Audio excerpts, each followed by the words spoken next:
On Wednesday, December 16th, the first relaunch edition of the Irish Dog Journal featured an interview with Supreme Master Ching Hai, conducted by Miss Louise Kings. Originally established in the 1970s, the bi-monthly magazine offers canine caregivers, as well as dog lovers everywhere, information on the most up-to-date products, recipes and activities, as well as expert interviews. It also supports the work of organisations that assist homeless dogs and other dogs in need. The interview with Supreme Master Ching Hai covered a broad range of topics, including the many health benefits of the vegan diet for both humans and our animal friends, the damaging effects of animal-based pet food, and the link between current pandemics and the livestock industry. We now invite you to listen to this enlightening interview with Supreme Master Ching Hai, featured in a special relaunch edition of the Irish Dog Journal on December 16th, 2009.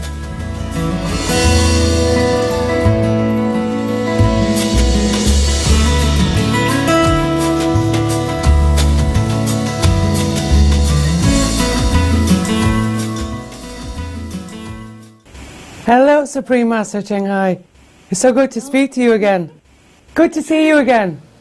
Yes, that's what I wanted to say. You're too fast. I was saying, wow, Louise, what a nice thing. How are you?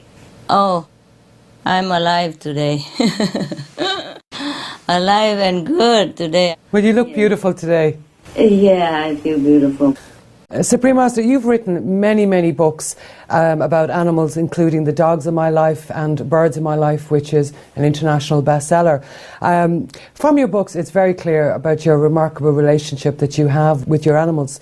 But can you tell us what inspired you to write a book about dogs, and what ways can we best interact with our animal companions to make sure that their lives are as happy, enjoyable and as satisfying as possible? Yeah. My dogs themselves, were the inspiration. I was talking to them, say, okay, we have to do something, yes, for the animals, for other dogs. And they, okay, right away, yeah. They gave me permission and encouragement and inspiration to write that little book. I wish I could write more books about dogs, because it's endless treasure, it's endless pleasure, and you know, the love and the joy that the dogs bring to my life is really indescribable, and it never ends. They always have something new to surprise me and to make me happy. That really comes across in the books. I love those books, absolutely love them. The pictures of you and your dogs and, you know, the different scenarios are fantastic. Oh, because you love dog also, because you had similar situations, so you can identify and love it, yeah? Well, that's why we're doing the Irish Dog Journal now, is to encourage people's relationship with their dogs, whether they work with them, whether they're pampered pooches, or just general activities, to get out and about with their dogs, you know, to just sort of encourage that relationship between man and dog in any ways possible. We can never talk enough about dogs, you know? You can write many books, yes. If we want to make them happy, it's very simple. Very simple. Just love them, yes, and enjoy their love, yes. My dogs are very happy to be the co-writers of the books that they think will bring some happiness and smile to humans, you know, through some of their little funny and heart-rending stories. And they hope to help people understand a little more about dogs and other animals through this book. So the key to good interactions or relationship with our animal companion is the same as with our human relationship. It's all about love, isn't it? Huh, Louise? It sure is. Love, definitely. Yeah, love and respect. And I think that really comes across in your books, because when you see parts of the books, I know some of the dogs came from animal shelters, and I've been to many animal shelters, and as you said, the stories are they're sore. They really are painful to watch. But to see those dogs so alive across the pages just shows that, you know, the difference of the healing that's taken place. Because, as you said, the love, good care, and the love. But Master, is there any scientific evidence to prove that the vegan diet is better for animals, our animal friends? And why would you recommend a vegan diet over a vegetarian diet? Yeah, because the vegan diet is better for animal friend, yes? And even for us human also, there is both scientific evidence and abundant personal accounts that all speak to the goodness of the vegan diet for our animal companions. Benefits include increased vitality, longevity, reduced incidence of disease, healthier appearance such as shining eyes and shining coat. In fact, the vegan diet is becoming known now more and more as an effective treatment to relieve the suffering of like skin allergies experienced by dogs. One of the British vet, Dr. Andrew Knight, has also found that canine diseases such as arthritis and diabetes improve with vegan diets for dogs. And some of the longest living dogs on record have been vegan. Prove it, eh? Including a 27-year-old Labrador from the UK. How old? 27, madam. 27? Yeah. Well, that's the oldest dog I've ever heard of. But I spoke to you before, Supreme Master, about my own dog. Remember I told you she had cancer, and she at the time was given weeks to live. And it was only through, I wasn't vegetarian at the time, and neither was she. And by research, the research that I did was unbelievable. And I just took her off all meat completely and used herbs, used various other supplements, and she lasted for another year and a half longer. But it wasn't just that her length of life, it was her quality of life in that time was just unbelievable. She got cancer 3 times. And they said there was absolutely no way, but she did, and to me that proved it. Just taking her off the meat. Yes, I remember. And even though she was a dog that was on, a meat diet her whole life prior to me changing it. Just a short time she changed. She didn't look for it. She genuinely didn't look for it. I just used other things like garlic and other herbs and things to sort of make her food tasty, and she loved it. So that really proved it. Yes, and besides dogs, are the animals companions that also thrive on the vegan diet include birds, rabbits, pigs, hamsters, and guinea pigs. Even cats can be vegan, with the most famous example being the female lion named Little Tyke, who refused meat since birth.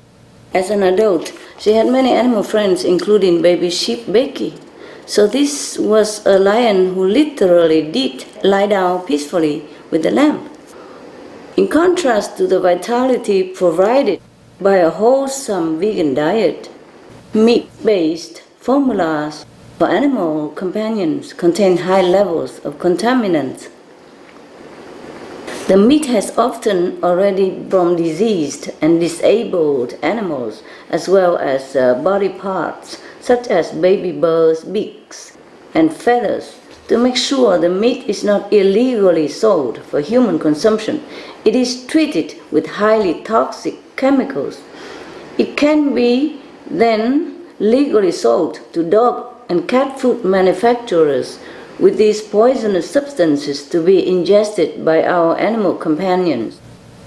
Not only that, even animals killed from shelters are made into so-called food with the lethal drug that was used to end their lives still present in the meat. It is any wonder that cancer and other diseases have been on the rise in our precious animal friends. It turns out that these days, dogs are even more likely to fall ill with cancer than humans.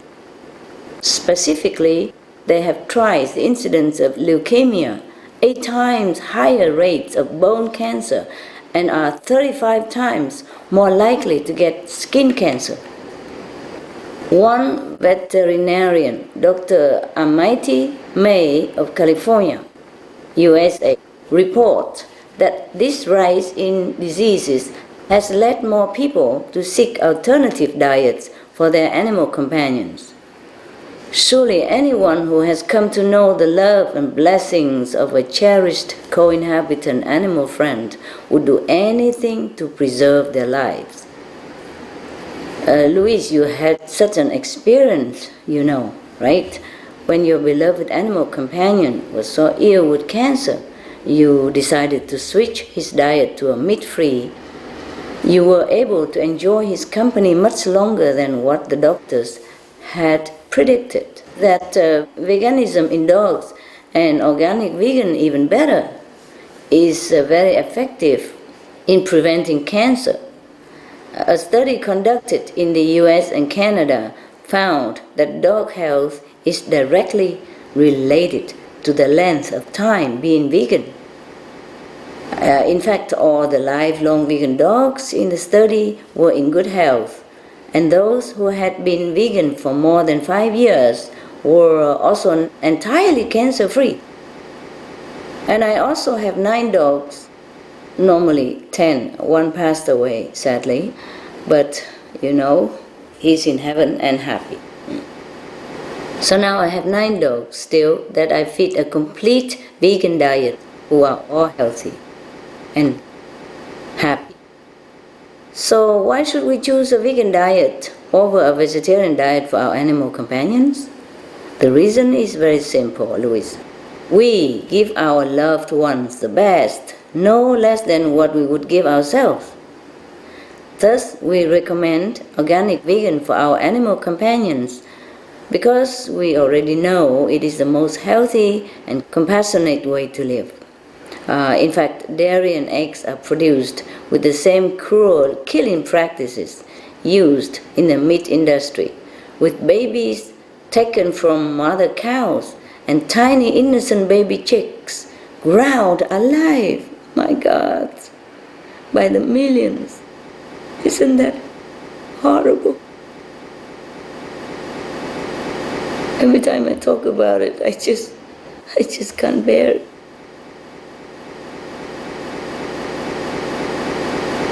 Both sets of babies are then processed to be eaten, one as veal and the other as pet food, imagine. So you see, Louis, there is massive killing in all aspects of the meat and dairy eggs industries. We are only free of this heartless cycle when we step out altogether and turn to the organic vegan diet for our animal friends. And these days, there are many vegan foods available, such as Lively Doggy, 100% vegan dog food that can be found online at www.thecelestialshop.com. Other vegan animal foods can also be found online as www.veggiepets.com. So please join in to be part of the Be-Veg solution for your beloved animals and for the world. Thank all of you for doing that. Supreme Master, can I ask, is the vegetarian or vegan diet beneficial for humans also? Oh, for sure, the vegan diet is the best for human health. Yes. Which obviously you agree. I agree, of course. I agree. And all of my people who I know agree. And you agree, huh? I do. The American Dietetic Association just stated in its most recent position paper in 2009 that appropriately planned vegetarian diets, including total vegetarian or vegan diets, are healthful, nutritionally adequate, and may provide health benefits in the prevention and treatment of certain diseases. Well-planned vegetarian diets are appropriate for individuals during all stages of the life cycle, including pregnancy, lactation, infancy, childhood, and adolescence, and for athletes, means sports people. A veg diet helps us keep a healthy body weight, a healthy heart, and excellent skin health. Because it's rich in vitamins like vitamin A and E, a veg diet is rich in magnesium, potassium, and antioxidants such as vitamin C. As a result, vegetarians and vegans have a youthful appearance and much longer life. They also stay young longer, yes. They look young longer. I'm sure you have noticed the health benefits yourself, Louise, since having adopted a vegan diet. A study in Denmark tested people's stamina and found that meat eaters lasted only 57 minutes doing an exercise, whereas the vegan averaged 167 minutes, or 3 times longer. Just look at all the healthy veg athletes out there, like the vegan bodybuilding world champion and German medical doctor Alexander Dagatz, and Olympic medal winners like the American track runner Carl Lewis, who said his best year of competition was the first year he became vegan. Furthermore, a multitude of studies in respected medical journals like The Lancet have confirmed that, in fact, meat and dairy products are the source of disease, and the vegan diet prevents and even reverses these same diseases. For example, we hear of many people who have high cholesterol, stroke, and heart disease, which is Ireland's leading cause of death. All of this bad cholesterol comes from animal products because plant foods don't produce any cholesterol at all. As Dr. William Castelli, the director of one of the longest running studies of diet and heart disease in the world's medical history, concluded, vegetarians have the best diet. Regarding cancer, the leading cancers of Ireland are colon, prostate, and breast cancers. Well, compared to a vegetarian, a meat eater is at least 3 times more likely to get colon cancer. Vegetarians have been found to have much lower rates of prostate and breast cancer. Meat has also been directly linked with cancer of the kidney, pancreas, blood, lung, and stomach. Some people worry that a vegetarian diet does not provide enough protein or calcium. But grains, legumes, and vegetables provide all the complete proteins we need, and just the right levels. US researchers found that plant-based eaters had the lowest rates of osteoporosis. In contrast, protein and calcium intake from animal products was found to be detrimental and even contributed to osteoporosis and kidney function problems. By the way, green leafy vegetables and beans are super rich in calcium. For example, 1 cup of broccoli or 2/3 cup of tofu has as much absorbable calcium as 1 cup of cow's milk, and is free of the fat, cholesterol, and hormones that come with cow's milk. Finally, if we look at the animals around us, the ones with some of the greatest strength, longevity, and endurance are the ox, the horses, the elephant, the gorilla, etc. Those are the vegan ones, eh? So we should all try the veg diet and see how our health improves for the better. We will look young and beautiful and feel that way too. I guarantee it. You know, any animals, even your animal or your dog, you know it yourself, eh? Just change for a short while, and what a difference does it make? She die because it's her time to die, not because of her sickness, yes? Well, she was actually one of the oldest Samoyeds I've ever known. In her particular breed, she was actually one of the oldest ones we've ever had. So regardless of all her accidents and diseases, with the vegan diet, everything changed. Yes, I'm so glad to hear. You have another dogs? Not yet? I have 2 more. I've 2 more. Ah, 2 more? And Oh, cats. congratulations. Yeah. I'm collecting them at this stage. By the way, please, congratulations for your dog magazine. Did the right thing. Oh, thank you so much. And thank you so much for the support. Thank you very, very much. We're so happy that another dog magazine coming out for the world to understand more about our beautiful animal companion. Yes. Thank you. Thank you very much. You're welcome. As we were just saying there about people loving their dogs, cats and other pets, and could probably never imagine harming them in any way, But why then are so many of us unable to make the connection between animals that we love and animals that we eat? Oh, because people are not really well informed about what's on their plate. Yes? You see, mostly the little packed piece of meat that went on their plate doesn't resemble anything of where they came from. You see? I have wondered the same myself. It's not that people are bad or cruel, they just don't know. You see what I mean? And they're too busy to do the research. So many are raised to eat meat since childhood, and they just take it for granted that life is like that. Our parents, teachers, and others, elderly we know, or present to us that meat is a food, and good food. So actually meat is the flesh of an early death to a once living, breathing, sensitive, beautiful, noble animal being. The truth is that we should not kill any living being at all. This really should be the law of every nation. Do you not then think that our consciousness is just not high enough or aware enough to understand this? That, that these animals aren't just animals to end up on a plate, but their own souls, their own spirits. It's true that also, Louise, but also true because people are not informed. And the so-called tradition keep passing on from one generation to the next. And the whole society just support it as a natural way of life.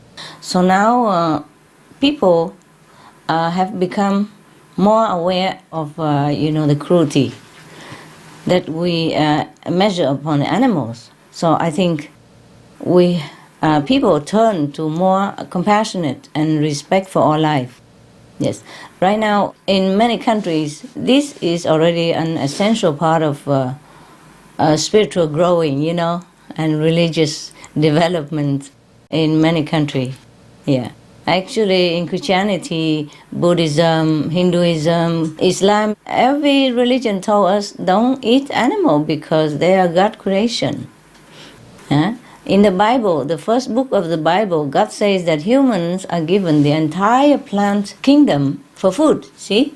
Say, behold, I have given you every herb bearing seed and every tree bearing fruit.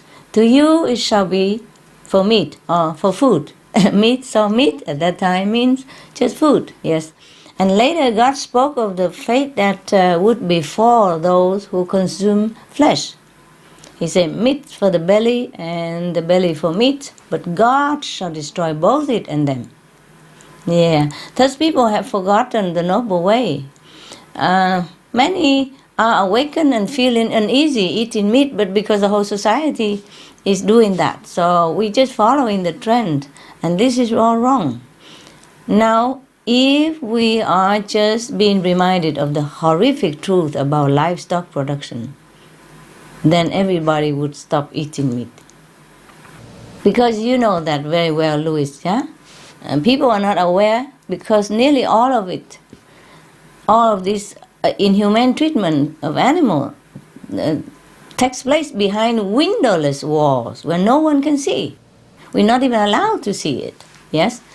So the renowned Irish playwright and Nobel laureate George Bernard Shaw has said, I do not want to make my stomach a graveyard of dead animals. You see, the one who are aware, they don't touch meat, yes. Just like when we are aware, we switch completely, yes. When people understand the gruesome truth behind animal farming and the innocence of all the animals who sacrifice their lives, it is easy to see that eating the dead flesh of another being is not only unnecessary, it leaves us with a trail of bloody footprints. Dairy is included together with meat because the cruelty and torture is the same, and the end result is a horrible death for the poor animals. After just a couple of years of non-stop pregnancy and milking, dairy cows are killed for meat as well. Their babies are sold also and killed for veal. So there is no mercy in the dairy industry either. Here are some facts about animal products. If you allow me, I will report to your reader. 1. Animal products are less healthy. Plant-based food offer the same level of vital minerals like calcium and in many cases are nutritionally superior to their meat and dairy-based counterpart. In fact, animal protein can remove nutrients such as calcium during digestion. Yeah, that's what we have not been told. We have been told the opposite, yeah? Which is not the case in vegan diets. Number 2, eating meat is a sure way to shorten our life. Studies have found that meat consumption literally removes years from one's life. Along the way are innumerable chronic conditions and diseases like heart attacks, high blood pressure, stroke, cancer, to name a few. Vegans, on the other hand, have been known to live virtually disease-free and much longer. Number 3, animal products originate from filthy environments. Slaughterhouses are filled with blood, feces, and urine. There's nothing clean about the massacre of thousands and thousands of livestock a day.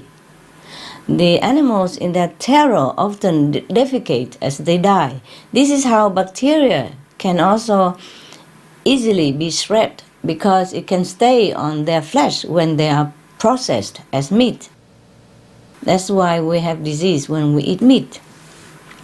Number 4, meat and dairy are the source of nearly all foodborne diseases. Some of the most widespread bacteria that originate from meat and dairy are Salmonella and E. coli. Many people don't realize this. These cause intestinal distress and can result in kidney failure. More rare but always deadly is mad cow disease. And a recent study found that handling the raw meat before cooking can even leave bacteria on work surface, even after cleaning. This is very dangerous for us, as it only takes a few cells of E. coli to cause severe illness or even death. Number 5, eating meat is the biggest cruelty one can ever commit, even to ourselves. I'm sorry to say it this way, but it is the truth.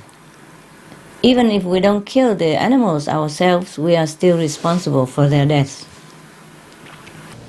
Because, if nobody wants meat, then the animals get to live.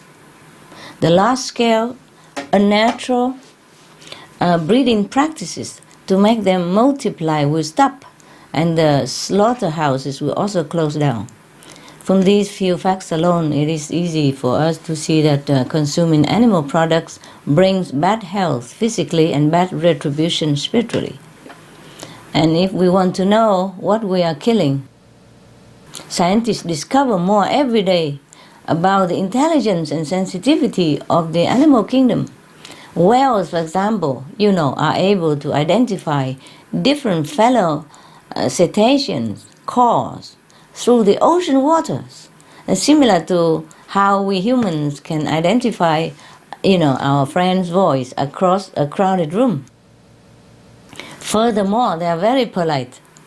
They wait for their turn to speak. Believe this?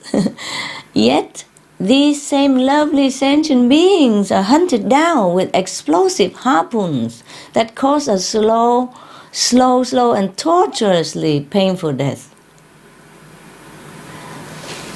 I don't know how we do this, Louis, but this is really not for our human dignity to continue.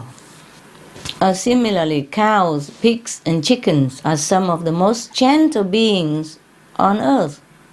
Studies of pigs have found that they are highly intelligent and learn new things incredibly quickly, sometimes faster than dogs. Not only that, we know by now that humans and pigs share genetic history through DNA, similar to humans and primates. So we are actually, relatives.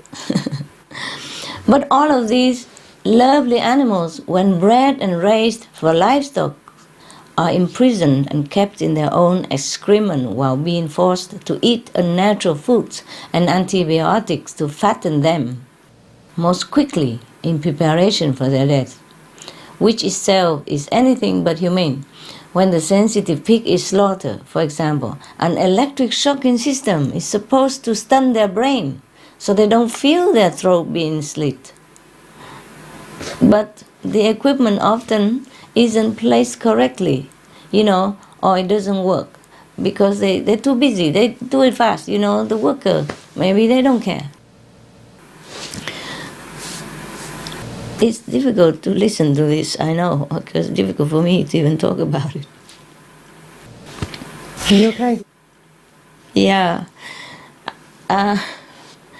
The animal is left hanging upside down with blood pouring from its body as it writhes in pain. And worse yet, Louis, if the pig doesn't die immediately from having his throat slit, the next step is boiling water, used to loosen the skin. So these pigs are boiled alive. If anyone ever go near a pig slaughterhouse, you will hear heart-rending screams. I did once as a child, and I still have nightmares. Yes. You still remember? I didn't know that's what it was. Okay. Imagine if it's us, Louis, that's been treated that way. Oh, how horrible it would be for us to feel before our death. You understand? Before the time that they put us into that boiling water. It really is time for this to stop. We cannot call ourselves animal lovers if we only extend that love to certain animals. So please, everyone, switch to the wholesome, nutritious, and conscience-free vegan diet. Yes, we have a lot of information like this on suprememastertv.com/BeVeg or suprememastertv.com/stop animal cruelty. Everyone is welcome to download them free of charge. If everyone knows about the cruelty of the animal industry, I'm sure they stop eating meat right away. I agree. And the animals will be grateful, and they will wish them well, and they will project all of their blessing and love to the person who spared their lives. And the person will feel happier, healthier, and more prosperous in their life. But many people cannot imagine this, but they could try, and then they will see the difference. Some of the benefits of a vegetarian diet: lowers blood pressure, lowers cholesterol levels, reduces type 2 diabetes, prevents stroke conditions, reverses atherosclerosis, reduces heart disease risk 50%, reduces heart surgery risk 80%, prevents many forms of cancer, stronger immune system, increases life expectancy up to 15 years, higher IQ, saves 70% of the total cost of $40 trillion for reducing global warming, uses 4.5 times less land to grow food, conserves up to 70% clean water, saves 80% of the cleared Amazonian rainforest from animal grazing, a solution for world hunger. Free up 3.4 billion hectares of land, free up 760 million tons of grain every year, half the world's grain supply, consumes 1/3 fossil fuels of those used for meat production, reduces pollution from untreated animal waste, maintains cleaner air, saves 4.5 tons of emissions per U.S. household per year, stop 80% of global warming, plus more.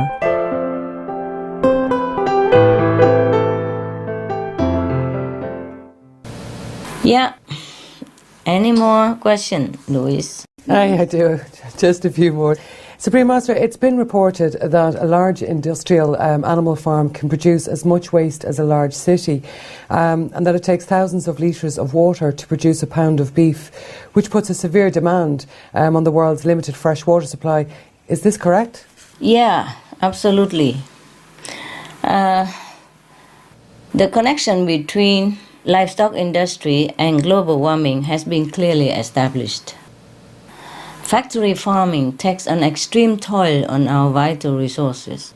We will take water, for example, as drought and water crises are spreading silently across the globe.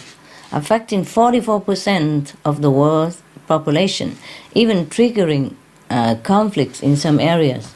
The livestock industry is guzzling much of our precious fresh water. Livestock feed crop production alone takes up 1/3 of all arable land on the globe, most of which requires irrigation.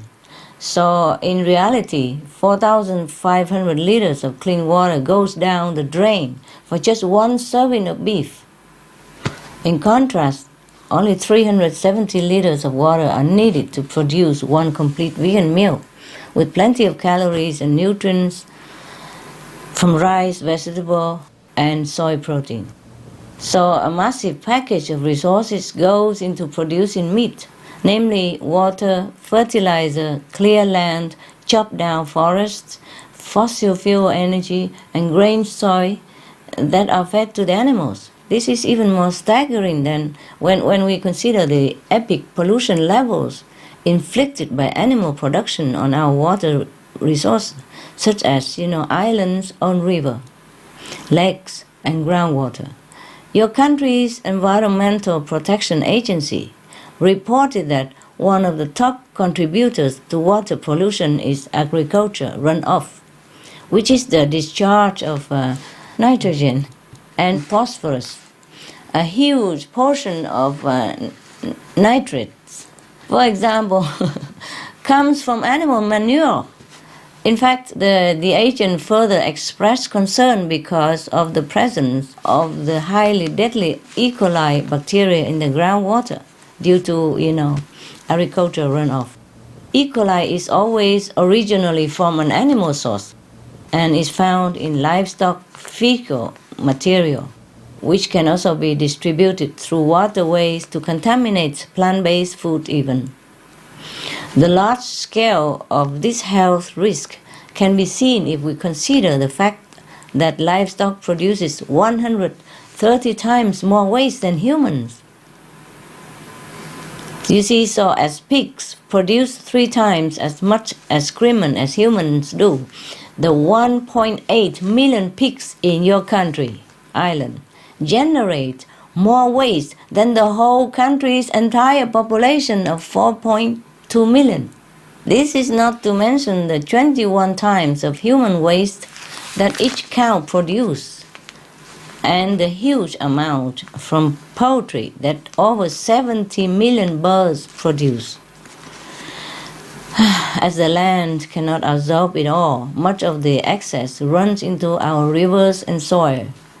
We are talking about a horrific amount of toxic material that poses an appalling set of problems, including poisonous gases like hydrogen sulfide and ammonia, residues of pesticides, hormones, antibiotics, and bacteria like E. coli that could and do cause food poisoning and also death.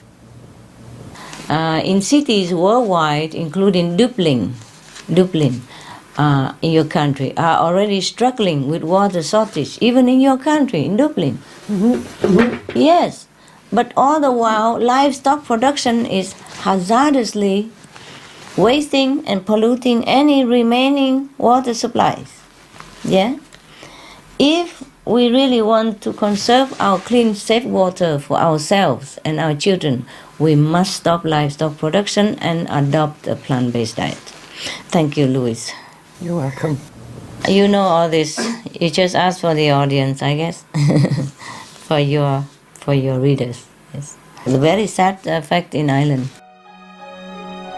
Some of the diseases related to meat consumption and or production: rabies, anthrax, sleeping sickness, Q fever, norovirus, swine flu, Ebola reston virus.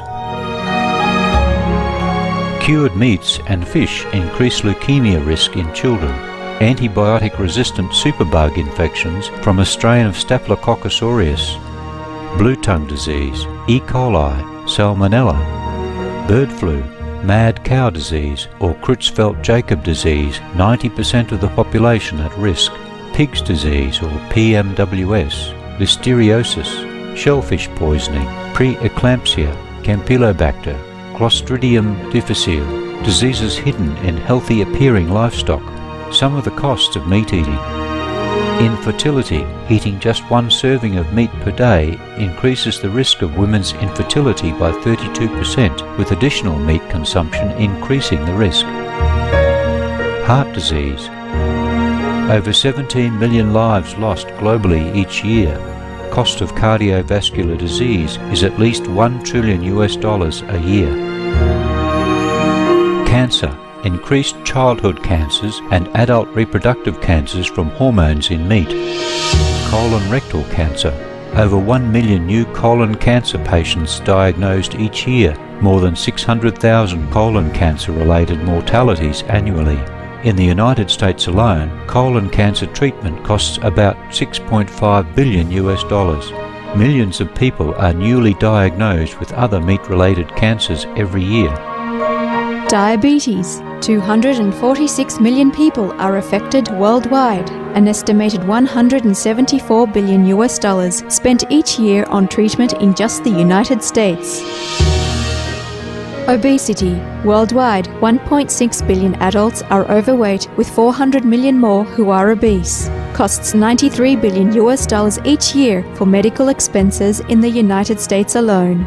At least 2.6 million people die annually from problems related to being overweight or obese. Environmental. Uses up to 70% of clean water. Pollutes most of the water bodies. Deforests the lungs of the earth. Uses up to 43% of the world's cereal. Uses up to 85% of the world's soy. Causes world hunger and wars. 80% cause of global warming. Plus more. Some of the costs of milk consumption. Cowpox from milking cows. Bacterial microbes, pesticides and enzymes found in cheese derived from the inner stomach linings of other animals. Up to 80% of the calories in cheese are from pure fat. Breast, prostate and testicular cancer from hormones present in milk. Hysteria and Crohn's disease. Hormones and saturated fat leads to osteoporosis, obesity, diabetes and heart disease.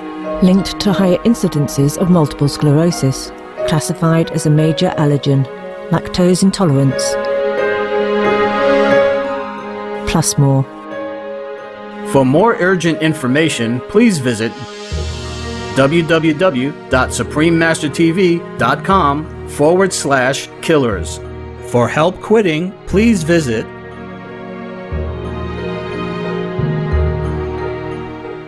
Supreme Master, another question I wanted to ask is it true that there are links between industrial farming of animals and global warming? And what are the actual effects of climate change? Yes, absolutely, Louis. The link from the livestock industry to global warming has been clearly established. In fact, earlier this year, the Irish government even considered creating a cow tax in order to meet the European Union's new strict climate goals.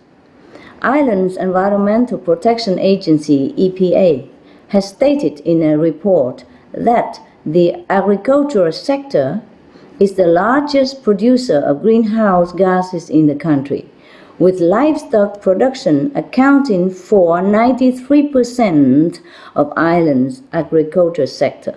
Louis, livestock production in your country accounting for 93% of Ireland's agriculture sector.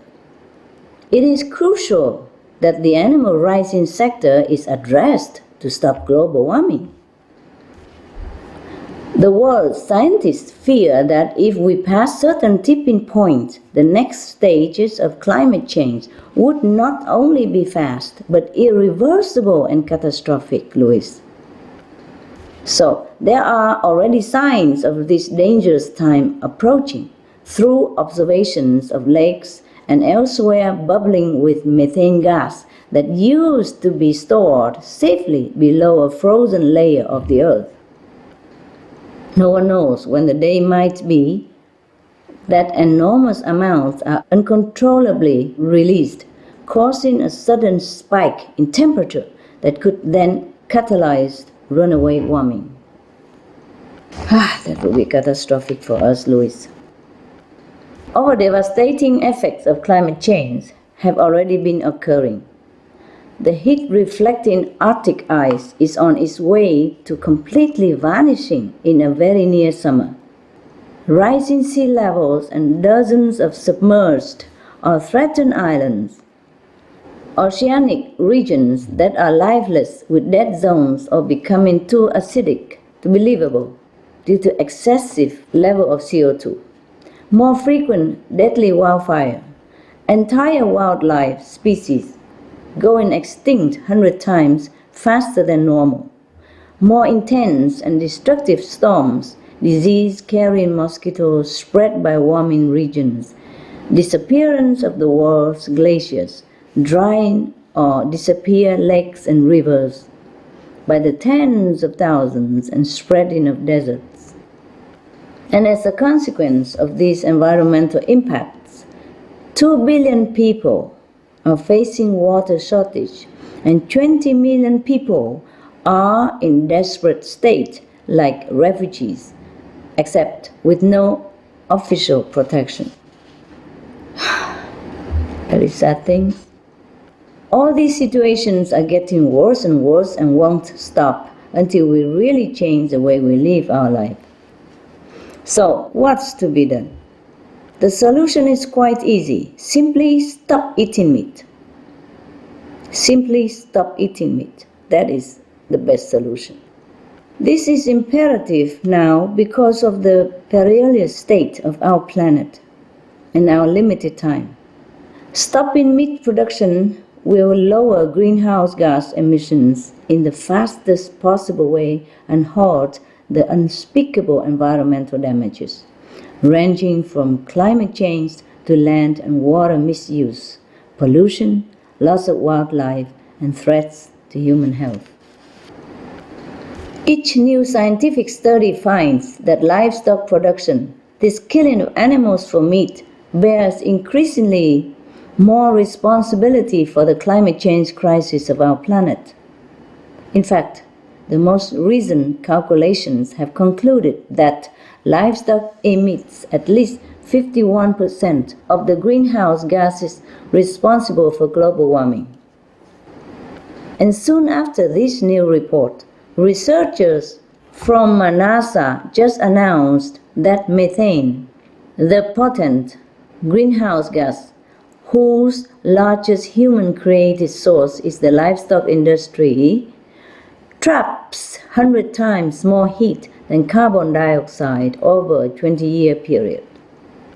This is an astonishing increased update from the previous number of 72 times.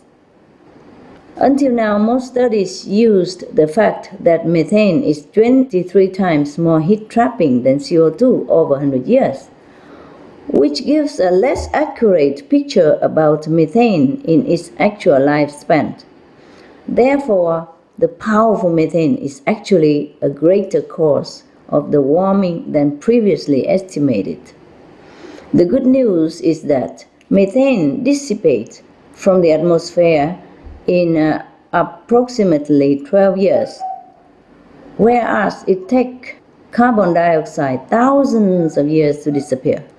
So, if we want to make a rapid, effective difference now, we must stop the methane generation at its largest original source, that is the livestock industry.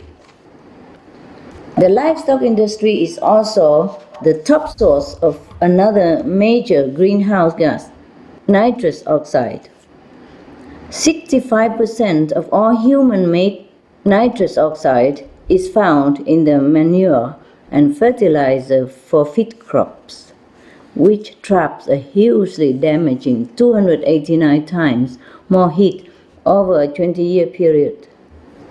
Next, the livestock sector is the single largest human use of land and the top driving force behind rainforest destruction. In the Amazon alone, over 90% of the deforested land since 1970 was for livestock. Trees are vital to help absorb greenhouse gases, but trees, when they are burned, also release rather than absorb greenhouse gases, thus making the problem worse. Forest burning for making pasture is also a major source of black carbon, which are soot particles capable of trapping 2,000 times more heat than CO2. Oh God, believe this. The super hot particles end up on the world's ice caps and accelerate their melting. The livestock industry causes a large part of the world's soil erosion. It is a leading driver of desertification, biodiversity loss, and water waste and water pollution. Despite water becoming scarcer each day due to global warming. Moreover, the livestock sector inefficiently drains our fossil fuel and food grain resources.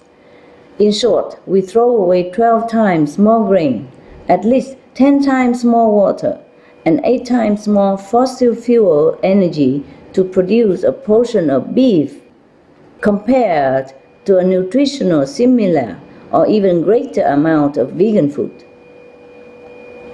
By the way, fishing is also horrendously wasteful and murderous. A major study predicts that all fished animals will be 90% gone by 2050 due to overfishing and overwasting by catch.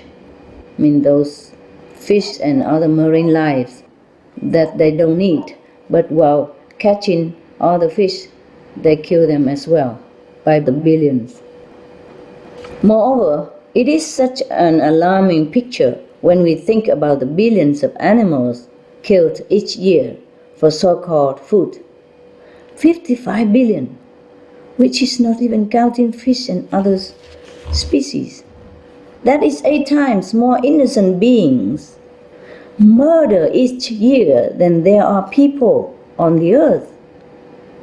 How can our planet and our conscience support such unsustainable, damaging, and criminal practice?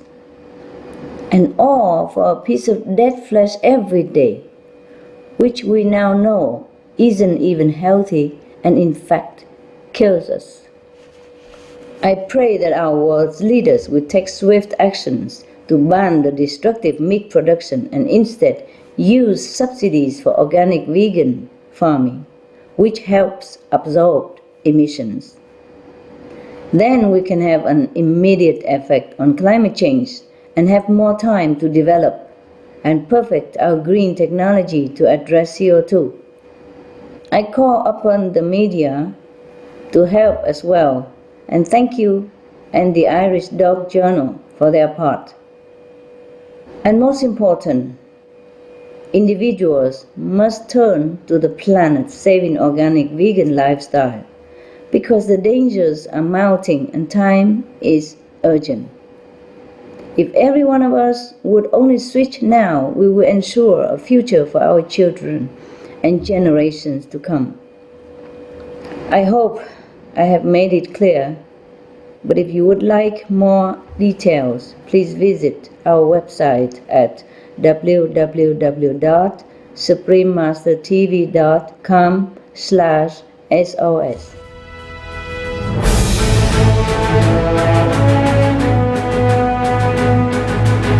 European Parliament supports reducing meat to lower greenhouse gases. Roll call vote. Vote is now open. Reduce your meat consumption or stop eating meat totally. During discussions on greenhouse gas reduction goals, the Climate Committee of the European Parliament officially recognized livestock's contribution to global warming and recommended a reduction of subsidies to the livestock industry to curb methane. The European Parliament has adopted its own position on climate change as an institution. And as a Vice President, one of the proposals I have made is in line with your own, which is that we should eat far less meat, because that's one of the major sources of greenhouse gases. Tout le monde sait bien, si on veut rendre notre planète soutenable, il va falloir réduire notre consommation de viande, ça on le sait bien.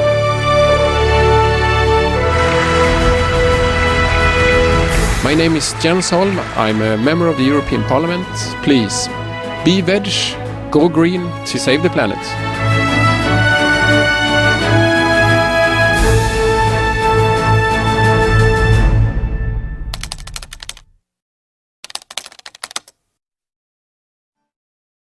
Supreme Master, here in Ireland, we are very concerned about our beautiful world and sincerely strive to do our bit to conserve it and indeed to preserve, the planet.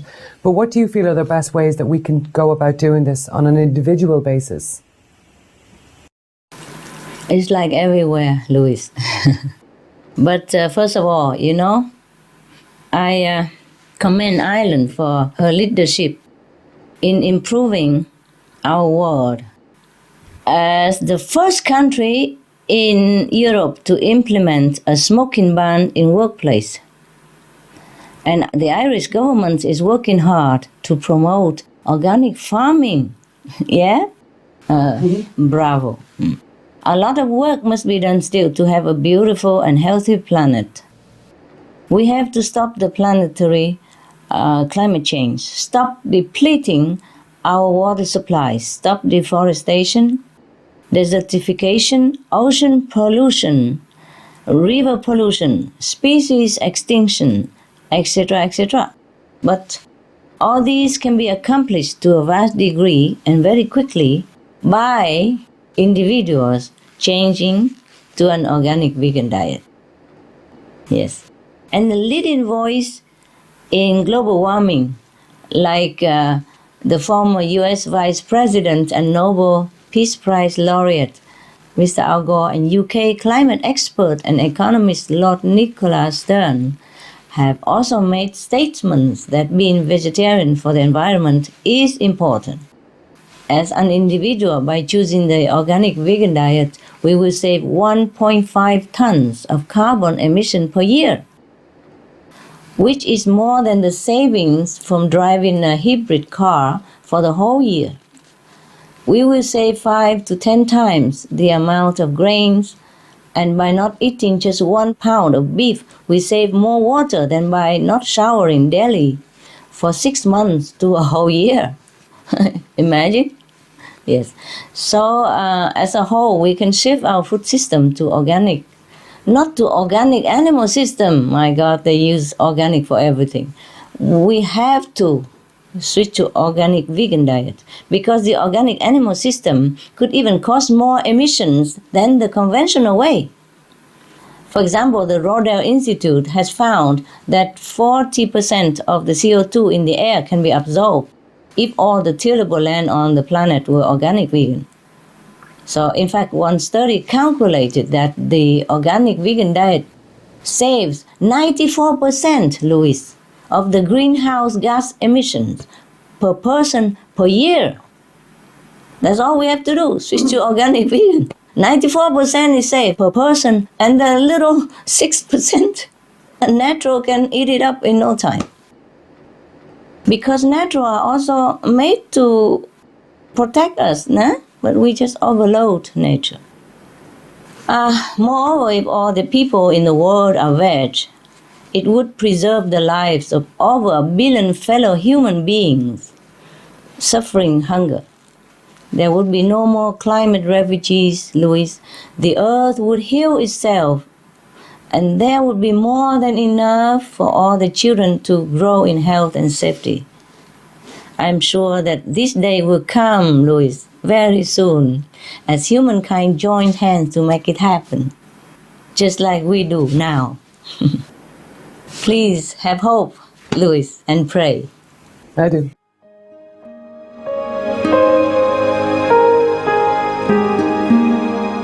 Vegetarianism in religion.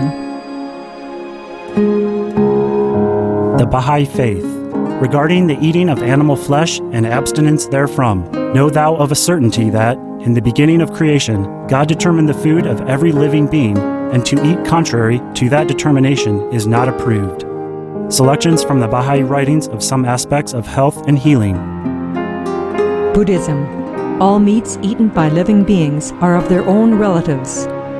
Lankavatara Sutra.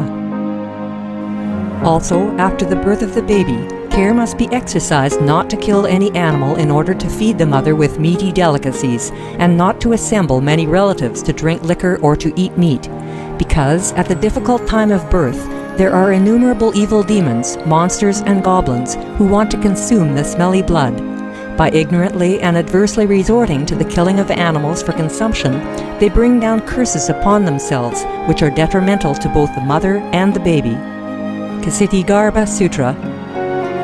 Be careful during the days immediately after someone's death, not killing or destroying, or creating evil karma by worshipping or offering sacrifice to demons and deities, because such killing and slaughtering committed, or such worship performed, or such sacrifice offered, would not have even an iota of force to benefit the dead, but would entwine even more sinful karma into previous karma, making it even deeper and more serious.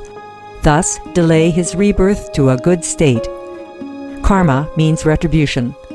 Ksiti Sutra.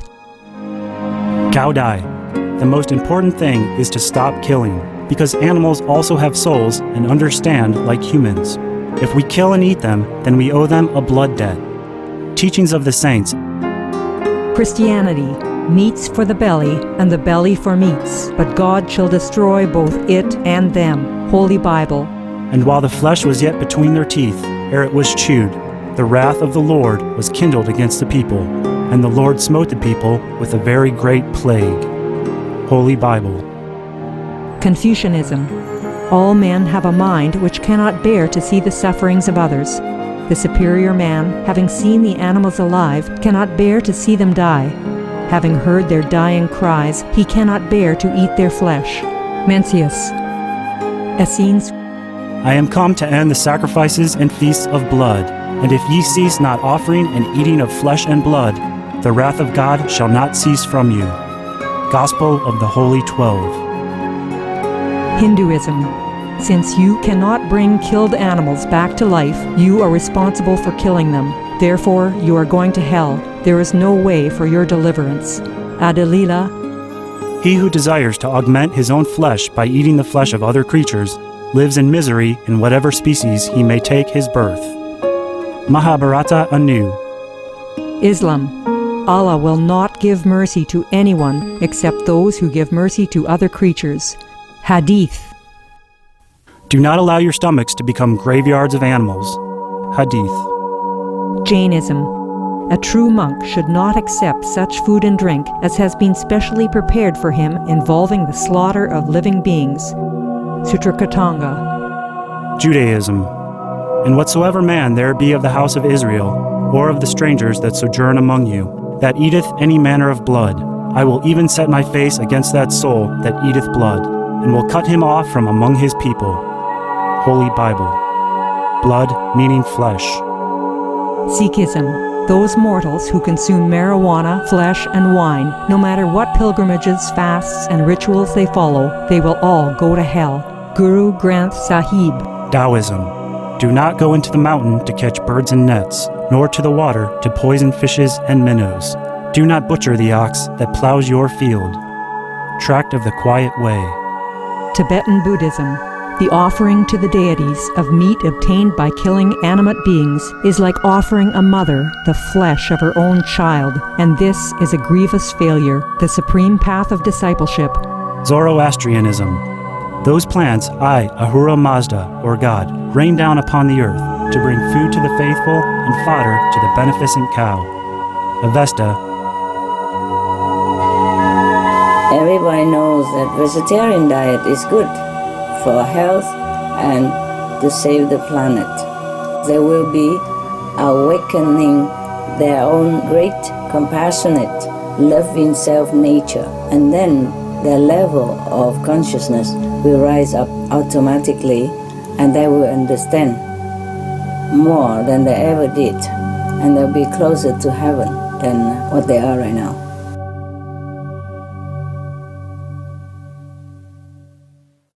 Spring Master, what about the swine flu? Do you think that there are links to our dietary choices? You mean the pandemic and stuff? The pandemic, yeah. Yeah, yes, there is, Louis. We know from scientific data that the swine flu, for example, or the H1N1 virus was originally transferred from pigs to humans. And according to the World Health Organization, viruses like the swine flu and even the deadly avian flu are transmitted most readily in environments where people have close contact with infected animals.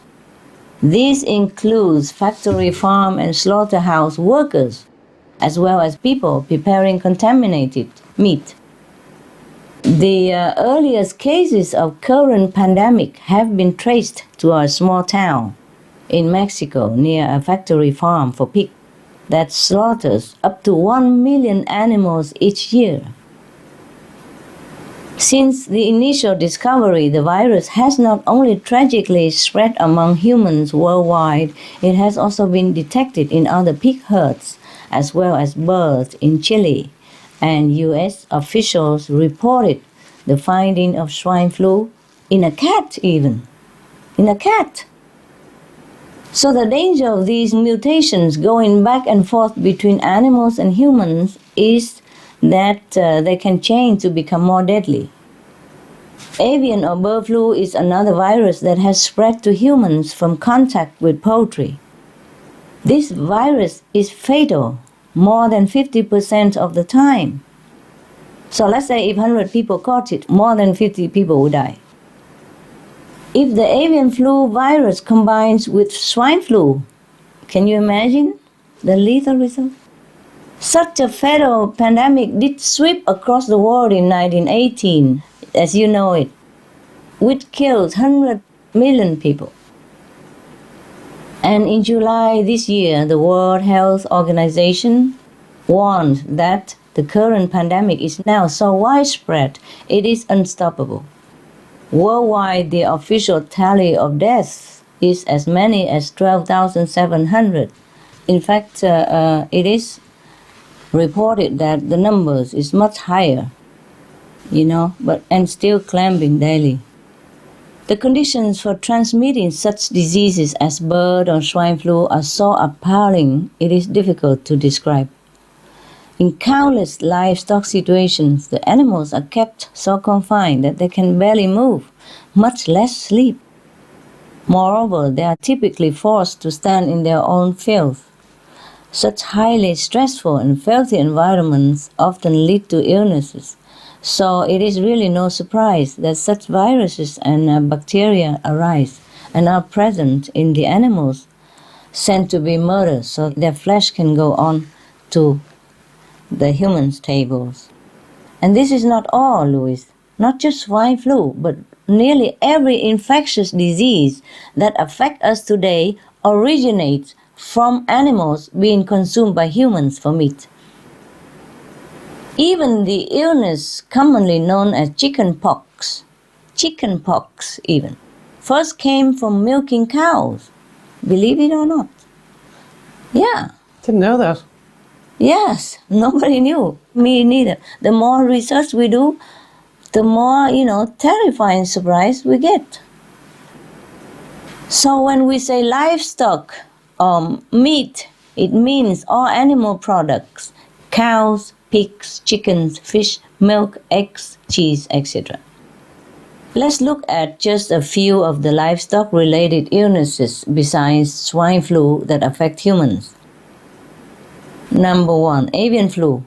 Currently, Southeast Asia and some Middle Eastern countries like Egypt have had the biggest occurrences of bird flu, which almost always infects livestock workers or people who have eaten the meat of deceased birds. This virus has cost millions of birds' lives as well, which are killed in an attempt to contain outbreaks. And because of its genetic structure, avian flu can be transmitted from different animals with at least 10 mutations that have been seen so far. Most recently, this virus has been noted to pass from horses to dogs. Wow. It never ends, Louis. A widespread danger to humans thus still exists. Can you imagine if you're with dogs and the dogs get it and you get it? Number 2, human mad cow disease. Mad cow disease originally spread when the meat of diseased cows was fed to cattle because it was cheaper than feeding them soy. So the illness is transmitted to humans who consume the diseased cow's meat, with the saddest thing being that it's always fatal. Anyone who caught this mad cow disease, there will be no chance to live. Number 3, MRSA, multi-drug resistant Streptococcus aureus, or MRSA, is a dangerous bacterial infection that does not respond to antibiotic treatment. It's also called a superbug. Superbugs infect humans because of the excessive antibiotics given to livestock animals to artificially stimulate their growth. It is estimated that at least 70% of the antibiotics in the US go to livestock. Can you believe this, Louis? 70% of all the antibiotics go to the livestock. What are we eating? We're eating antibiotic. And you know how harmful it is to our health, eh? It's quite shocking, isn't it? Yes, it is. Wow, the more we do research, the more I'm also appalled, at what humans doing to themselves. Not to talk about being cruel to the animals. We are being cruel to ourselves by just eating meat. We're just eating all kind of harmful substance, poisonous stuff, and pay for it. Pay for suffering. Pay for poison. And in just one instant of this disease, 5,000 people in the US became seriously ill after eating chicken contaminated with antibiotic-resistant Campylobacter. They were sickened by the same medicine that was given to the poultry to supposedly keep them well. Do you see that? Ironic, huh?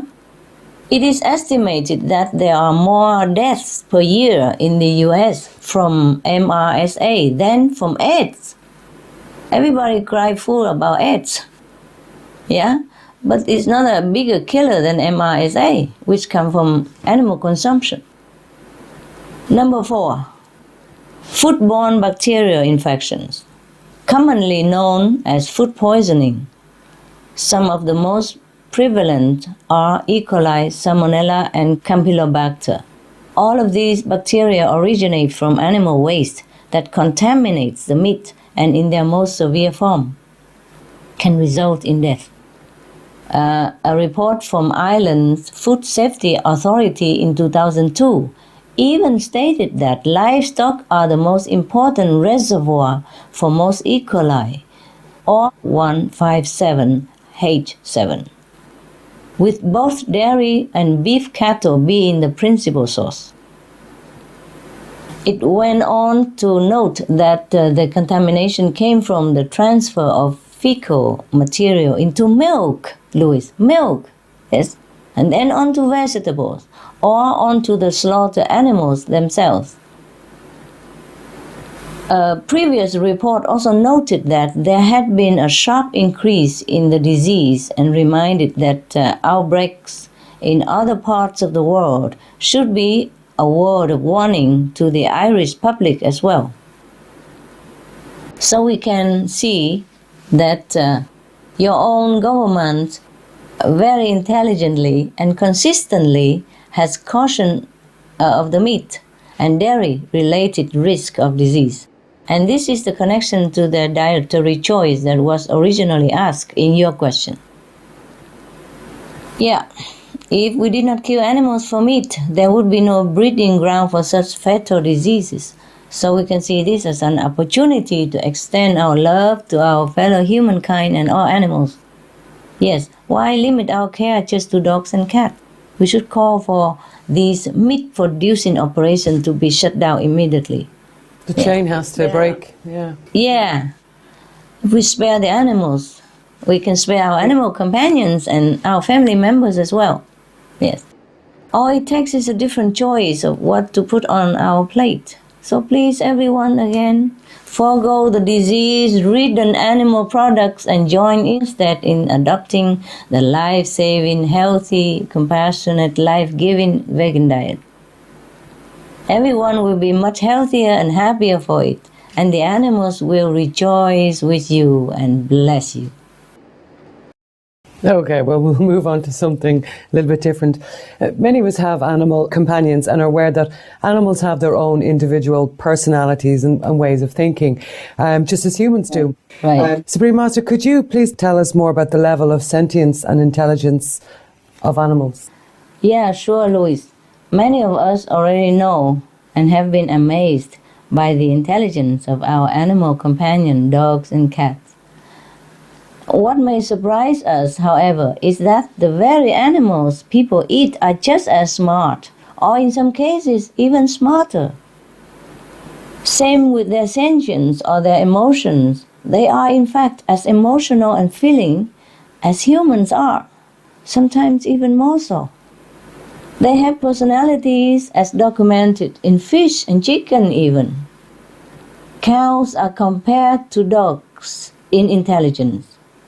Two signs of cows' advanced mental abilities are their understanding of cause and effect relationship and their capacity to benefit from social learning. For example, if just one cow in a herd is shocked by an electric fence, the entire herd will learn and know how to avoid that fence automatically. We hear about the pigs who know their names, play video games, and adjust the air conditioner on and off to be comfortable. We heard about the chicken that solves math problems, or the sheep who can recognize photos of the faces of 50 fellow sheep. I couldn't. I don't think I could recognize the face of 50 fellow sheep or 50 fellow people by the photos for a long, long time, Louis, yes? And there are hundreds of studies about the intelligence of fish. They can use tools and have memory over time of at least many months. The intuitive or telepathic ability of animals is also often highly developed, more than many of us. Yeah, I think some of the animals are actually clairsentient, where they pick up on our emotions. I know since I was a kid, all different animals, not just cats or dogs. If I was upset or if I was whatever, I'd turn around and there'd be some animal there, and it's like they knew. Do you know what I mean? They were there to cheer you up or there to get you to focus on something else. Right. I totally agree. They do that. Yes, they do that, yeah. But animals are more than just wonderfully intelligent, Louis. They are selfless, loving, and devoted friends, as well as parents and spouses.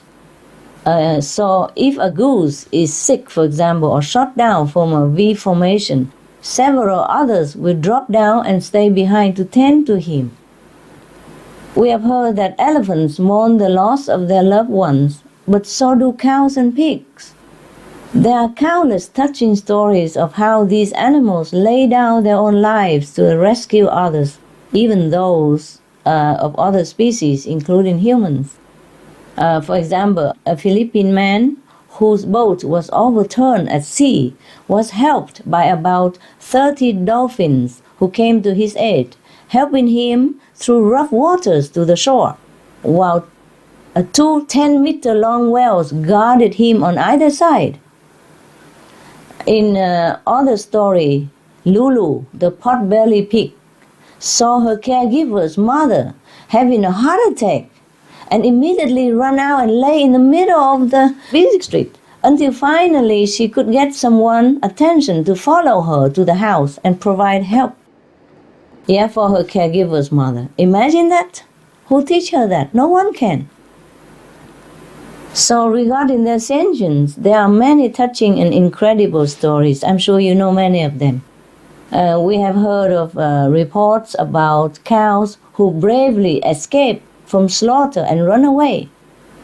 These incidents of individual cows make headlines in the news, and people are touched and cheer for them when they are brought to a sanctuary to live the rest of their lives. In another story, a mother sheep was about to be killed at a restaurant in China. She was with her son, a small lamb, and she was licking the tears from his face because he knows she's going to be killed.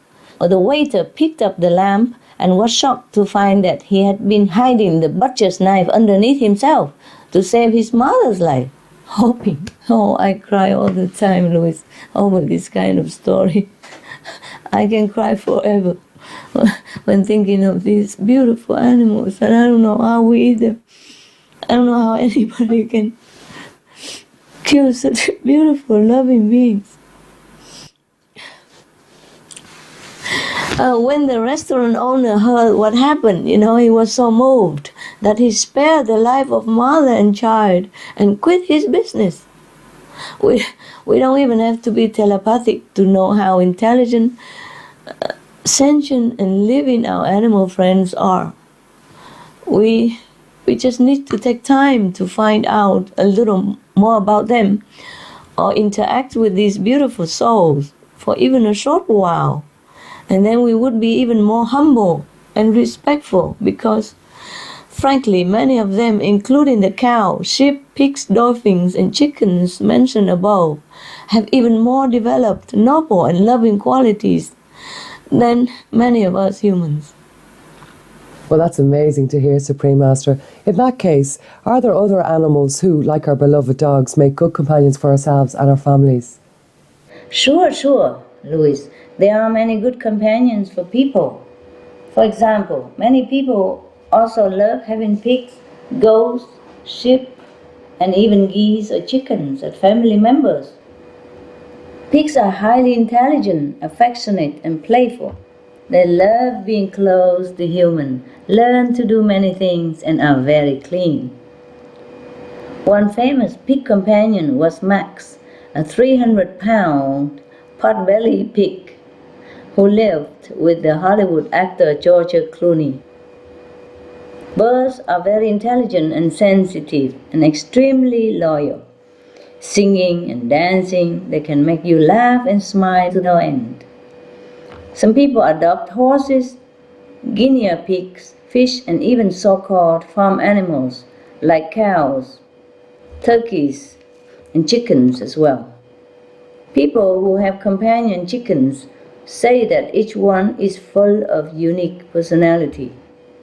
They are friendly, faithful, and with love and tenderness, can learn to do many things.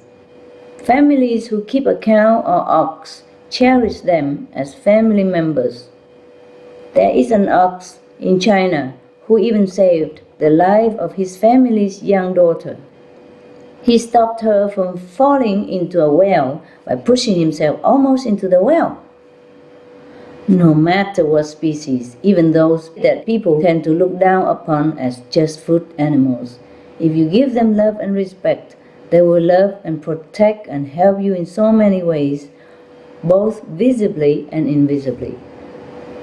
But first, before adopting, we should research everything about the animal species or breed we are interested in.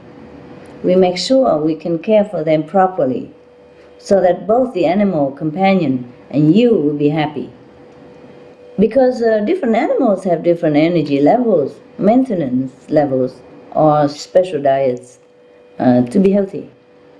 Also, some are more social than others, while others need quieter homes or more undivided attention from their caregivers. We should find the animal type that may be suitable for your lifestyle or home environment. So please do consider all these physical and emotional commitments. It is very important to be prepared to be their companions as well for their entire lifetime, because they do see you as their trusted family member. You will have from them unconditional love as well as support, comfort, inspiration, and much, much more. Have fun and happiness with your animal companions, whichever species that comes your way, or whichever you choose to be your loving extended family member. Supreme Master Television has featured many animal communicators. Can you tell us more about who communicators are and what they do? I will tell you, of course. We introduce all these animal communicators. We call them animal psychic communicators, yes, or telepathic communicators, yes. Because they are able to communicate in silence through an inner connection with our animal co-inhabitants. Many of them offer their gift to help other people better understand their animal companion. So if you cannot discover why your companion is behaving in some, unusual way or seems unwell, for example, then an animal telepathic communicator could find out if it is due to their diet or environmental problem or an injury, or sometimes some emotional setback. Yeah, sometimes the animals take on the sickness or stress to direct it away from their human companions. Animal telepathic communicators often don't need to be in the physical presence of the animal. Isn't that amazing?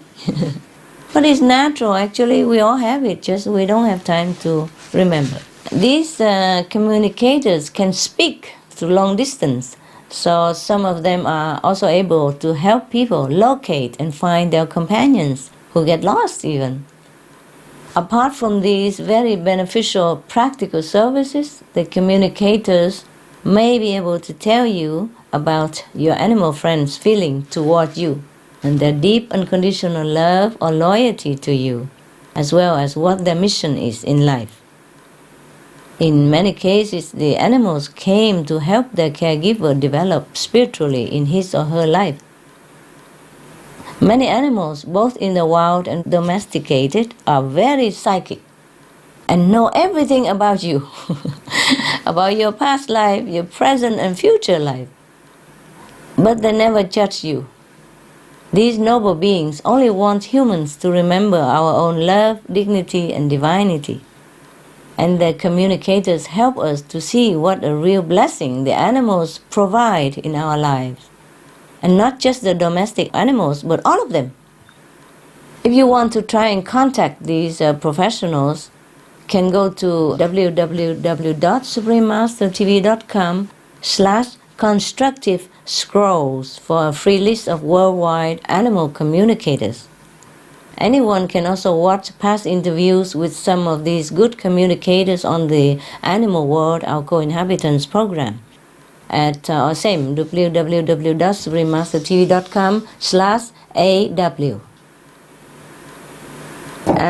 Because we don't have time to tell it all here, but people can download them free of charge. Thank you, Louise. You're welcome. I think it's safe to say that all animal lovers would like to better communicate with their animal friends. Is it possible for us to learn to communicate better with our animals? Okay, yes, Louise, it is very possible to develop or regain this ability. It's just that due to our busy minds and hectic lifestyles, most of us have lost this inherent gift of communication. We could communicate with each other also telepathically even. But we can relearn it with practice. And of course, a cruelty-free diet, meaning no animal products, does help tremendously. To communicate telepathically with animals, we use the universal language of love again, yes?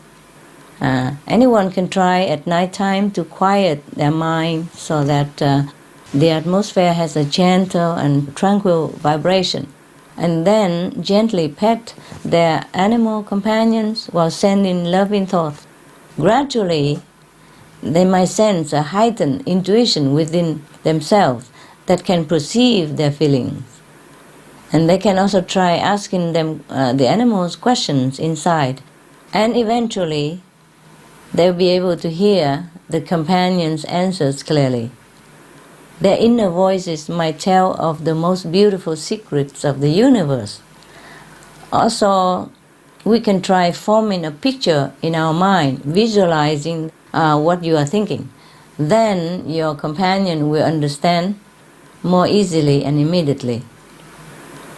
Once we are able to communicate with the animal friends, they could open doors for us to communicate with other animals as well, and open door to many other wonders, knowledge of the universe. Some animal telepathic communicators can also help. They even offer instructional classes. In one of Supreme Master TV's program, a lady sought the assistance of an animal communicator, and after that she was able to activate her own telepathic ability and communicate with her own rabbit. Yes, it does take some patience, quietude, time and practice, but the main instrument, of course, is love, Louis. Love is everything. Whether we can communicate telepathically or not, the inner world of animals is one of heart-to-heart understanding. Animals do not feel the need to talk a lot, yet they understand so much more. So it is always good to offer our true friendship and enjoy their presence. Then we will certainly feel a wonderful inner connection with our beloved animals, naturally. Okay, what role do animals play on the planet? And can you tell us about the noble quality of dogs and other animals? Sure. The animals come to this planet with a special role. Many of them are able to bring down divine power from heaven, or love, yes, just through their presence, because they are very connected with the divine at all times. Some, like horses and rabbits, can protect their human caregivers from negative influences or boost them with good health, good luck, even material fortune, joy or spiritual upliftment. They watch out for us quietly and humbly send blessings our way. Some of them are from higher levels of consciousness. They only came down in animal form to help humankind or other beings on earth. Of course, animals also have very noble, vital roles in the physical realm. In the oceans, fish play an important role in quickly recycling nutrients in the ecosystem, which helps to sustain all the marine life. Some animals like zebras, monkeys, and wild parrots help to disperse the seeds, while bees and other insects help to pollinate crops and other plants, and others maintain the health of the forests and oceans. Animals directly help humans as well. We notice that dogs are extremely altruistic and courageous. They are the heroic rescuers who dive into rubble to free the victims, keep an injured person warm and alive in the snow until help arrives, or patiently serve the blind. They also provide comfort to prison inmates even, as well as happiness and therapeutic effects for the elderly and hospital patients. This is all well-known fact. Similarly, in the wild, we can gauge the noble qualities of other animals, such as geese, the squirrels, the ducks, etc. even. Also by observing how they treat their own kind and others with dignity and respect for life. Actually, some experienced animal telepathic communicators have given us messages from the animals. For example, the seals have conveyed that it is important for them to be allowed to stay on Earth, not for themselves, but so they can continue doing their job, which is to keep the Earth in balance with love. You see, the seals and the whales emanate an incredible, great power of divine love, an unconditional love that could be likened to that between a mother and her child. They anchor and distribute this wave of love across our planet.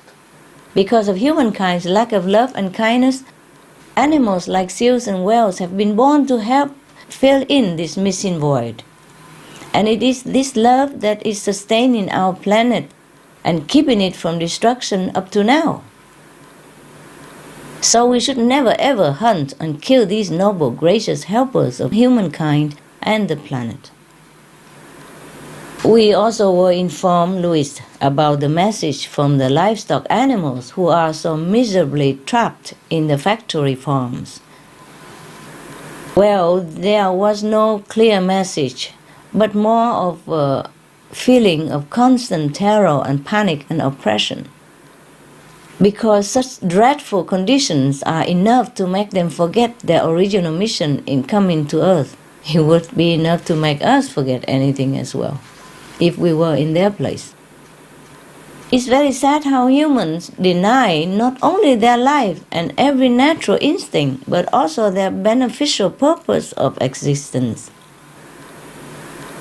It is we who lose terribly by seeing these great creatures as mere objects and flesh to be eaten. Through meditation, I have discovered that the noble quality or NQ of different species can be measured as a percentage to show how they embody the qualities of compassion and selflessness. Dogs and pigs, for example, each have an impressive NQ of 30%. Cows have an NQ of 40%. In contrast, animals with more violent or flesh-eating tendencies have lower NQs.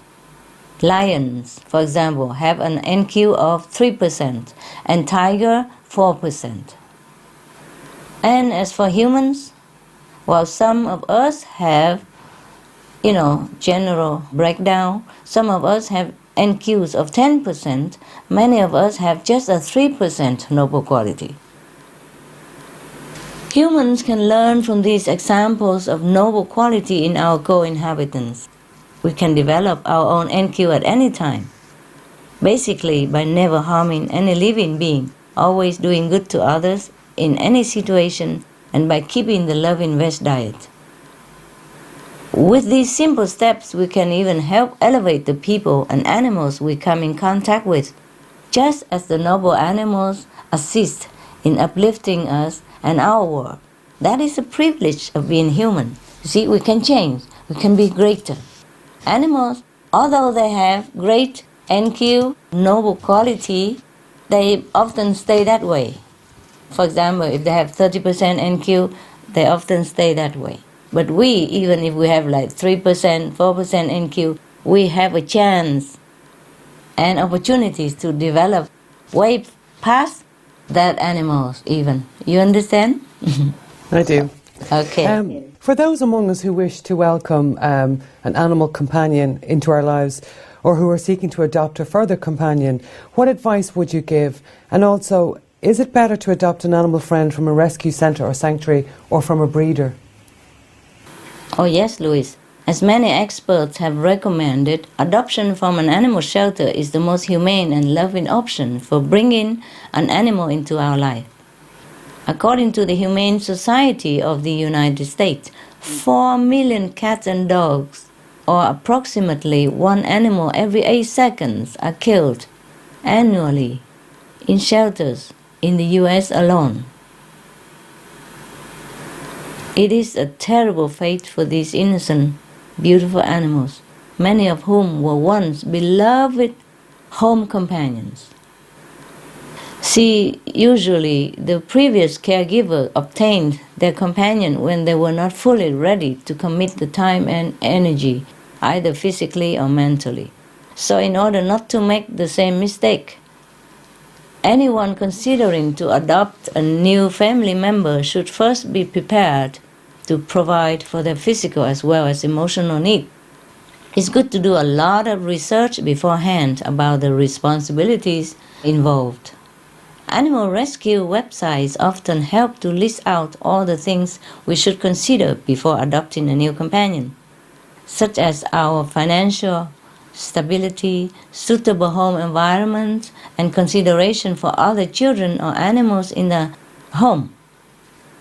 If there is already an animal companion at home, we should first find out whether they can be compatible living together.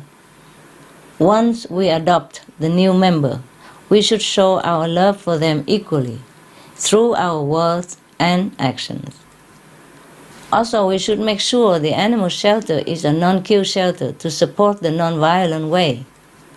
Adopting from a sanctuary is also possible and good, but the non-kill shelters are the most desperately in need of homes. It is advised not to try to buy a pet from a breeder, and especially the pet shop, because the way they get the puppies is just too often terribly inhumane. You know, like the mothers and fathers' dogs being treated like machines to bear puppies until they are driven, exhausted, and insane, get crippled or die. They and the puppies are miserably kept in tiny filthy cages, indoors or outdoor, exposed to elements. We mustn't support this practice. Supreme Master, there are many puppy mills and puppy farming in Ireland, and it's actually something that as a magazine we feel it's important that we will and are investigating. Wonderful. But some of the things that people are coming back to us and saying is that, you know, a farmer would make, say, maybe 100, 150 from a sheep. He could make 650 from a puppy. He doesn't have to put it in a field. He only has to feed, the puppy's mother a very small amount. Basically, it's a financial arrangement. So I can understand where you're coming from, because they're everywhere. Puppy mills, puppy farms. That's right. And unfortunately, it's the more expensive breeds that are really paying the price. Bad breeding practices. So it's not even just the inhumane way that these dogs are being looked after, but the breeding practices are beyond ridiculous, where they are ruining the particular breed. And the puppies that are coming from these have all sorts of health issues and concerns, which is really sad. Yes, that's correct, and it's a well-known fact also. Yes. Yeah, but again, it's a financial. It's got nothing to do with the emotional. Yeah, yes, it's also the case like that. So if we want an animal, we should even ask maybe the staff of the shelter to try to match with our personality and our environment and our capability. Then it will be more long-lasting and happy for both the caregiver and the adopted animals. And research has even shown that animal companions provide excellent social support, stress relief, and such health benefit as improved mood, stabilized blood pressure, and increased motivation to exercise. But more rewarding than these is the fact that a life has been saved, and for that the animal is forever grateful, and will always remember the caregiver's kind act. This I know from experience, because I can see how my adopted birds and dogs are always so appreciative, so loving, friendly, adorable, protective, and loyal. I wish the best of luck and happiness to whomever welcomes a new best friend into their lives. You will see how your lives become much better. I guarantee.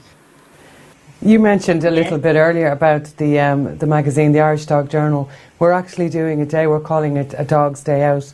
And basically it's just that, it's a Dog's Day Out. It's a celebration of all dogs, whether they're pampered pooches, whether they're working dogs such as dogs that are guide dogs for the blind, search and rescue dogs, dogs that work with our police forces.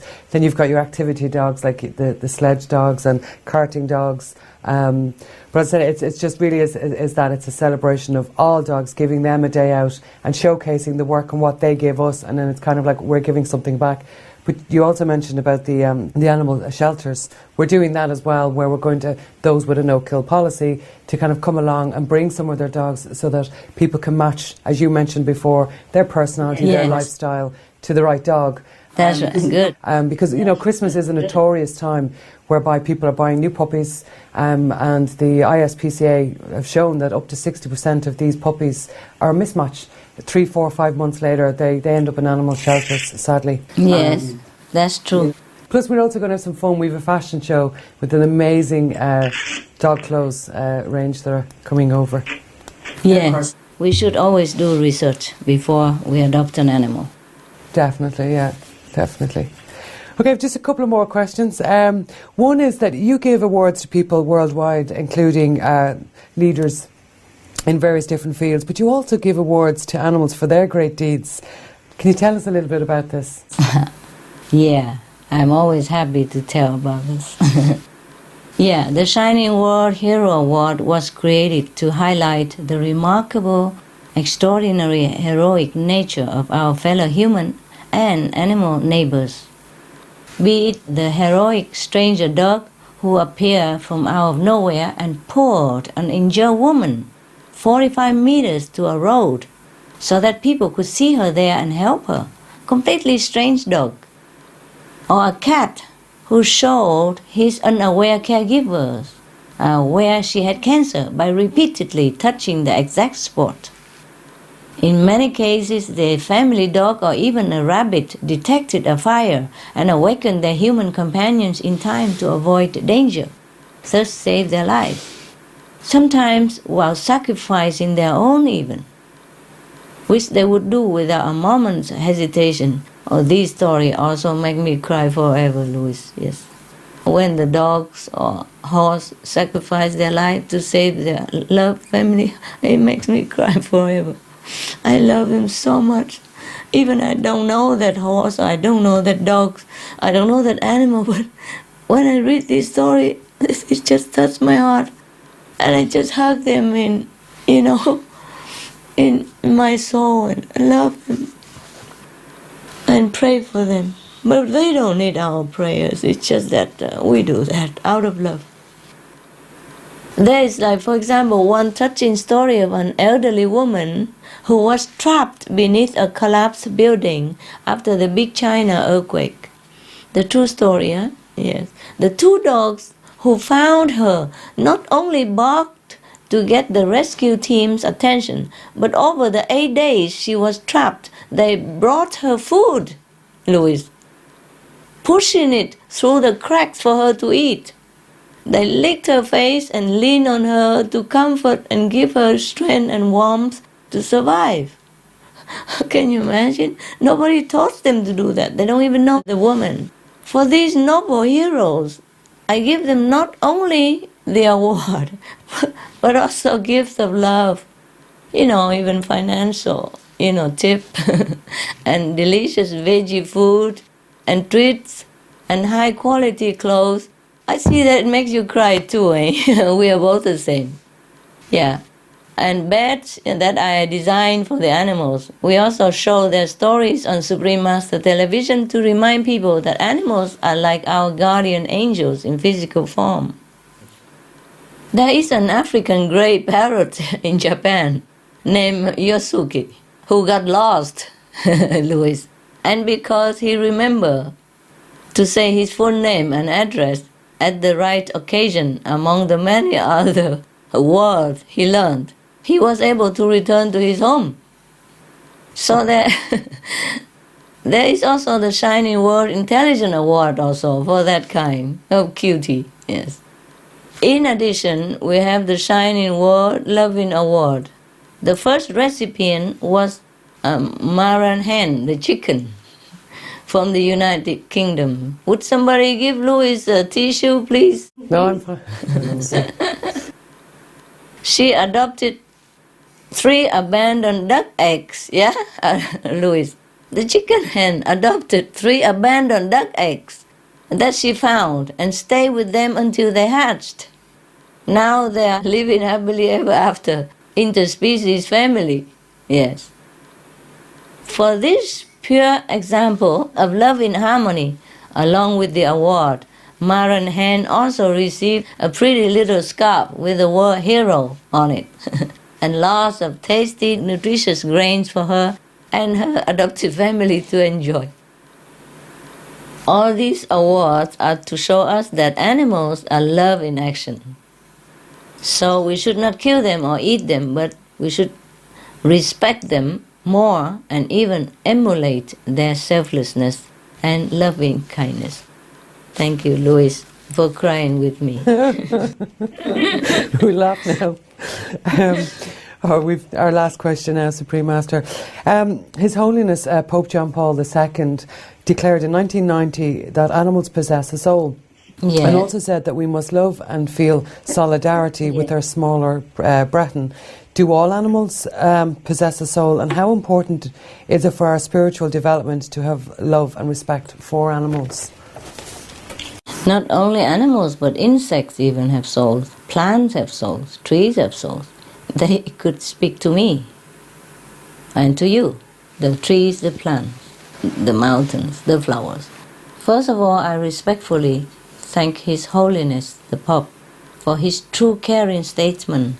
He must have been a very, very enlightened Pope to know this. His caring statement about our animal brothers and sisters, I'm very grateful for that. They are really just like us, only appearing in different physical forms to color our life and beautify our world. Just like there are different shades and shapes of flowers, or different types and sizes of trees, yet all have the same essence. Just like us humans, we are sometimes different shape and color, but we have the same essence. The animals are just equipped with finer faculties and other kinds of intelligence than ours. Or at least they retain this divine gift which we have forgotten or neglected. So yes, Louis, animals do have souls like us, definitely. If we look into their eyes or observe their love in nature, we can see it. His Holiness Pope Benedict XVI also spoke about our animal co-inhabitants and said that animals are given into our care. This reflects the Catholic Catechism, which states that animals are God's creatures. He surrounds them with His providential care. By their mere existence, they bless Him and give Him glory. Thus men owe them kindness. We should recall the gentleness with which saints like Saint Francis of Assisi or Saint Philip Neri treated animals. And another part of the Catechism says that it is contrary to human dignity to cause animals to suffer or die needlessly. So even if we don't believe that animals have soul, it's already established and well known that they have feelings and that they experience love, fear, happiness, and physical pain and suffering exactly like we do. If we consider ourselves higher beings, then we should carry out higher noble acts, right? Protect the weak and the innocent, and not abuse our power by harming our friends, especially since they do us no harm. We should listen to the great wise religious leader of the past and present and regard our animal friends as sacred, cherished creations of God.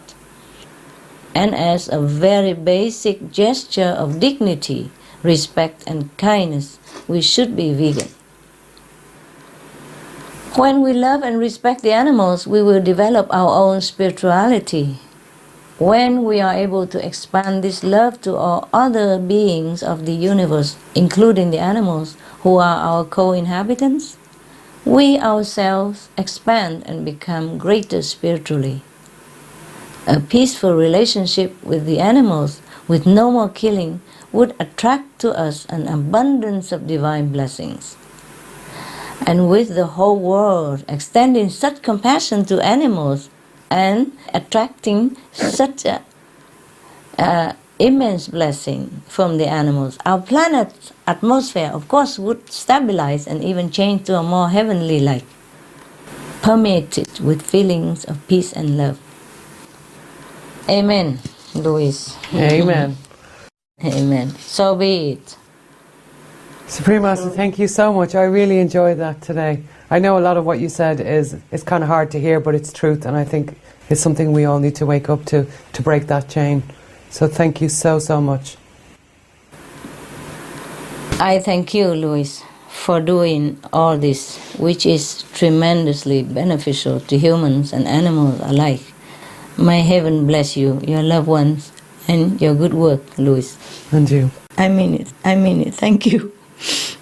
I wish so many more journalists like you, who really do the good job, like reporting the real, good, constructive, beneficial information for the public, not just for getting famous or, being paid for, just for the sake of job, but truly dedicate their lives like you do for humans' sake, for animals' sake, and for the sake of our planet.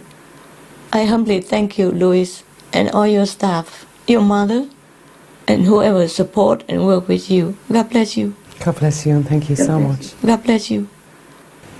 Bye for now. Goodbye for now. We talk soon. All the best of luck to your magazine. Thank you. Bye.